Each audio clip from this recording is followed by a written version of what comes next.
guys. Kabilat at kanan. Kaliwat kanan yung mata guys. Ayan guys. Ayan guys oh. Kita niyo po. Ito po yung mata niya. Ayan po yung mata niya. Kabila naman po ito.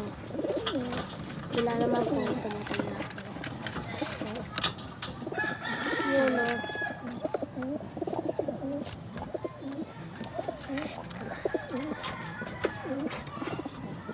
Ano yung pakpak niya guys. Pakpak.